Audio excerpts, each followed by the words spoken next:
অ্যাম্বুলেন্সে সূর্যকে যখন নিয়ে যাচ্ছিল, শেষের এক ঝলক সূর্যকে দেখতে পেল দীপা।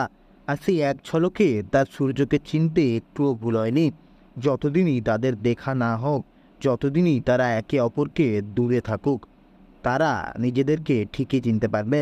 আর তেমনটাই হলো। দীপা সূর্যকে এক ঝলক দেখেই চিনে ফেললো যে এটা সূর্যই ছিল। ডাক্তারবাবুর কি হয়েছে? ডাক্তারবাবুকে এইভাবে সবাই মিলে ধরে অ্যাম্বুলেন্সে তুলে কেন নিয়ে গেল? কোথায় বা নিয়ে যাচ্ছে এরা? দীপা এক মুহূর্তেও সময় নষ্ট না করে অটোকে দাঁড় করিয়ে সেই গাড়ির পিছনে পিছনে অটো চালাতে বলল।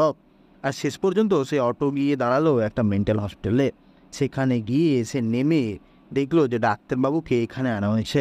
ডাক্তারবাবুর মাথার ঠিক নেই, ডাক্তারবাবুর কিছু মনে নেই। ডাক্তারবাবু সম্পর্কে খোঁজ খবর লাগালো সে, সমস্ত ডাক্তারদেরকে জিজ্ঞেস করলো। দিয়ে কোনো রকমে ডাক্তারবাবুর সাথে দেখা করার একটা সুযোগ পেলছে। হ্যাঁ, সে তার সূর্যর সাথে দেখা করার একটা সুযোগ পেল। আর সেই সুযোগটা সে কোনো মতেই হাতছাড়া করলো না। সে সোনা রূপাকে নিয়ে সূর্যের কাছে গেল।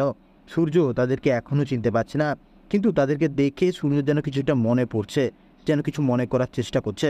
সেখানকার ডাক্তারেরা, নার্সেরা তারাও দেখতে পাচ্ছে যে সূর্য এদেরকে হয়তো চেনে, এরা হয়তো সূর্যের আপন। তাই দীপার অনেক রিকোয়েস্টের পরে ডাক্তারবাবুরা মত দিল যে তারা সূর্যকে নিয়ে যেতে পারে। দীপা বলল, আমি ওনার স্ত্রী, এনা ওনার মেয়ে, আমার উপর বিশ্বাস করুন, আমি ওনার কোনো ক্ষতি করব না। এই সমস্ত কথাগুলো শোনার পর ডাক্তার বলল, ঠিক আছে, ওনাকে নিয়ে যান, কিন্তু ওনাকে বেশি দিন বাড়িতে রাখা যাবে না। ওনাকে ইমিডিয়েটলি কোনো হাসপাতালে অ্যাডমিট করতে হবে, ওনার মাথায় চোট আছে। হ্যাঁ বন্ধুরা, দীপা বলল, আমি ওনার খেয়াল রাখবো, আমি ওনার স্ত্রী, আমি ওনাকে সব দিক থেকে রক্ষা করব, কথা দিলাম আপনাদের। এই কথা শুনে ডাক্তাররা দীপার রাতে সূর্যকে ছেড়ে দিল। আর সূর্যকে নিয়ে দীপা চলে এলো সেনগুপ্ত পরিবারে। সেনগুপ্ত পরিবারে এসে সে লাবণ্য সেনগুপ্তের সামনে সূর্যকে হাজির করলো। সূর্য লাবণ্য সেনগুপ্তকেও চিনতে পারছে না, তার বাড়িকেও চিনতে পারছে না, বাড়ির কাউকেও চিনতে পারছে না। কিন্তু লাবণ্য সেনগুপ্ত হাতে সূর্যকে তুলে দিয়ে দীপা তার কথা রাখলো। দীপা তার দেওয়া কথা রাখলো লাবণ্য সেনগুপ্তের কাছে। হ্যাঁ বন্ধুরা, পুজোকে ছাড়া এই পর্বে এমনটা হলে আপনাদের কেমন লাগবে সেটা আমার কমেন্টে অবশ্যই জানাবেন। ভিডিওটা দেখার জন্য অনেক অনেক ধন্যবাদ। নমস্কার।